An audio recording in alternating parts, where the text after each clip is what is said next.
SSC দায়িত্ব নিয়ে পৃথকীকরণ করলে, রাজ্য দায়িত্ব নিয়ে পৃথকীকরণ করলে, যাদেরকে টাকা দিয়ে মাল দিয়ে অবৈধ পন্থা অবলম্বন করে চাকরিতে ঢুকেছিল, তারা কিন্তু যারা টাকা নিয়েছে তাদের হাতে পিঠের ছাল তুলে ফেলতে পারে। সেই জন্য রাজ্য সরকার এসএসসি টোটাল প্রায় 26,000 মানুষের ভবিষ্যৎকে নষ্ট করার চেষ্টা হচ্ছে। এটা হাস্যকর, এই দেশের জনগণের জন্য হাস্যকর। আর যে চপ ভাজার কথা বলছেন, নবান্নের সামনে গিয়ে কিন্তু চপ ভাজলে আটকে দেবে, অন্য জায়গায় চপ ভাজুন, আটকাবে না আপনাকে। কালীঘাটের সামনে গিয়ে চপ ভাজলে আপনি আটকে দেবে। চপ ভাজার স্বাধীনতাও নির্দিষ্ট কোনো জায়গাতে আছে। আজকে চপ ভাজাতে শুরু করেছে, আগামী দিনে কি ভাজতে হয় দেখতে থাকুন। এই দলের কোনো নির্দিষ্ট আইডিওলজি নেই, আদর্শ নেই, নীতি নেই, সেই দলের অন্তর্গত হওয়া স্বাভাবিক। যেই দলটা সম্পূর্ণরূপে টাকা তোলার ওপরে দাঁড়িয়ে আছে, কে কোনটা কন্ট্রোল করে কত টাকা তুলতে পারবো, সেই দলের অন্তর্গত হবে না তো কোন দলে হবে? এতে আদর্শ আছে, শৃঙ্খলা আছে। এখন ব্যতিব্যস্ত চিন্তিত হলে হবে কি করে? এই টাকা তোলার রেশিওটা কার হাতে, মানে কে কোথাটাই ঊর্ধ্বতন নেতাদের কাছে পাঠাবে, কে পাঠাবে, এইটা নিয়ে এখন কন্ট্রোল কে করবে, এটা নিয়ে এদের অন্তর্দল। উত্তর চব্বিশ পরগনা, দক্ষিণ চব্বিশ পরগনা অবশ্যই আমাদের একটা শক্তিশালী জায়গা। সেখানে আমরা আমাদের মতো সংগঠন করছি। কে কাকে, তৃণমূল কংগ্রেস কাদের কি জেলখাটা, কাকে কি দায়িত্ব দেবে, ওতে আমাদের ফারাক করে না।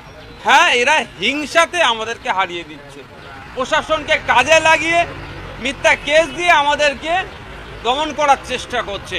যদি নিরপেক্ষতার সাথে মানুষের মতামত দেওয়ার জায়গা থাকে, উত্তর চব্বিশ পরগনা, দক্ষিণ চব্বিশ পরগনায় দুটো জেলার কথা আমি দায়িত্ব নিয়ে বলতে পারি, তৃণমূল কংগ্রেসকে অন্য কোনো দলের প্রয়োজন হবে না। আইএসএফই পরাস্ত করতে প্রথম সারিতে থাকবে।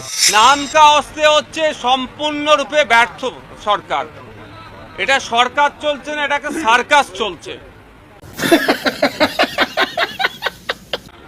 বারবার টাস্ক ফোর্স গঠন করে এগুলো কন্ট্রোলের কথা বলছে, দামগুলো নিয়ন্ত্রণের কথা বলছে, কিন্তু চালের দাম দেখছে লাফিয়ে লাফিয়ে বাড়ছে।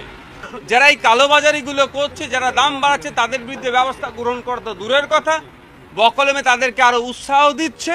আর উৎসাহ দেওয়ার কারণ হচ্ছে, আপনি খোঁজ নিলে দেখা যাবে গার্ড ওকাট করতে করতে কলকাতার বিভিন্ন জায়গায় এসে টাকা পৌঁছাচ্ছে ওই কাটমানি হিসাবে। ঠিক বলেছো। ওখানকার মানুষরা পর্যাপ্ত পরিমাণে ক্ষতিপূরণের যে ডিমান্ড করেছে, চাকরির যে ডিমান্ড আছে, সেটা পরিপূর্ণ হোক, আমাদের কোনো সেখানে বিরোধ নাই। আর যদি দেখি ওখানে মাত্র শুধু নামকা অস্তে 2-4 জনের হাতে অ্যাপয়েন্টমেন্ট লেটার দিয়ে 2-4 জনকে ক্ষতিপূরণ দিয়ে বাকি টাকাটা আত্মসাৎ হচ্ছে, তাহলে কিন্তু আমরা চুপ করে বসে থাকতে পারবো না।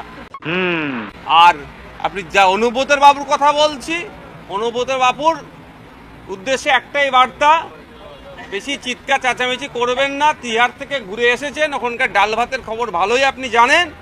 দ্বিতীয়বার না যেতে হয় তার প্রস্তুতি আপনি নেন। কত কি বাড়বে জানি না। আমি চাই লক্ষ্মীর ভান্ডারের নামে যে স্কিমটা চলছে, 5,000 টাকা করে দেওয়া হোক প্রত্যেকটা মায়ের হাতে, যেটা দেওয়া হচ্ছে বোনের হাতে। আর বৈষম্য ওখানে না হয়, কাউকে 4,500, কাউকে 5,000, এটা নয়। যেভাবে একটা সমাজের মানুষকে 1,000 দিচ্ছে, অন্য সমাজের মানুষকে 1200 দিচ্ছে, এই বৈষম্য তো নয়। 5,000 টাকা করে লক্ষ্মীর ভান্ডার দেওয়া হোক। নিঃসন্দেহে তুই ঠিক কথা বলেছিস।